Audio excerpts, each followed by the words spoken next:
रूस और यूक्रेन की जंग के पीछे सबसे बड़ा हाथ अमेरिका और नाटो देशों का था। यह अब लगभग साफ हो चुका है। दरअसल रूस को बर्बाद करने के लिए पश्चिमी देशों ने यूक्रेन को मोहरा बनाया और उसे नाटो में शामिल करने का सपना दिखाया। लेकिन जब रूस ने यूक्रेन पर हमला कर दिया तो ये सभी देश उसका साथ छोड़कर भाग गए। यूक्रेन पर रूस के हमले की निंदा करके इन सभी देशों ने औपचारिकता तो पूरी कर ली, पर असल मायनों में ये सभी देश रूस के खिलाफ कड़े प्रतिबंध लगाना चाहते थे, जो इन्होंने लगा भी दिए।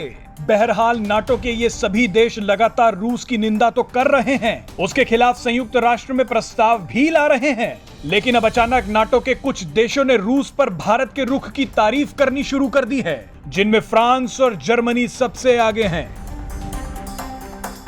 इसमें सबसे दिलचस्प बात तो यह है कि यूके जैसा देश जो संयुक्त राष्ट्र में खुलकर रूस के खिलाफ निंदा प्रस्ताव लाया था, अब उसी देश के प्रधानमंत्री रूस के गुणगान करते नजर आ रहे हैं। पूरा मामला क्या है, आइए आपको इस वीडियो में समझाते हैं।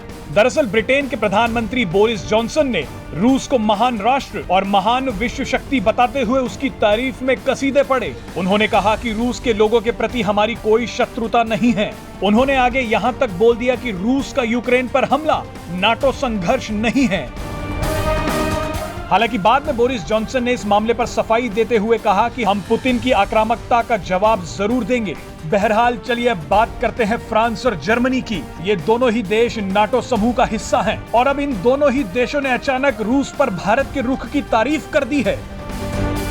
आपको बता दें कि भारत में जर्मनी के राजदूत ने कहा कि भारत की राजनयिक सेवा शानदार है। वो जानते हैं कि रूस और यूक्रेन के मुद्दे पर उन्हें क्या करना चाहिए।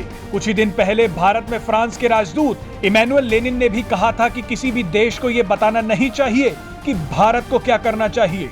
भारत की आवाज बहुत महत्वपूर्ण है, ये दुनिया का सबसे बड़ा लोकतंत्र है। आपको याद दिला दे कि भारत ने शुरुआत से ही रूस और यूक्रेन के मुद्दे पर एक न्यूट्रल स्टैंड लिया था और कहा था कि ये विवाद सिर्फ बातचीत और कूटनीति से ही सुलझाया जा सकता है।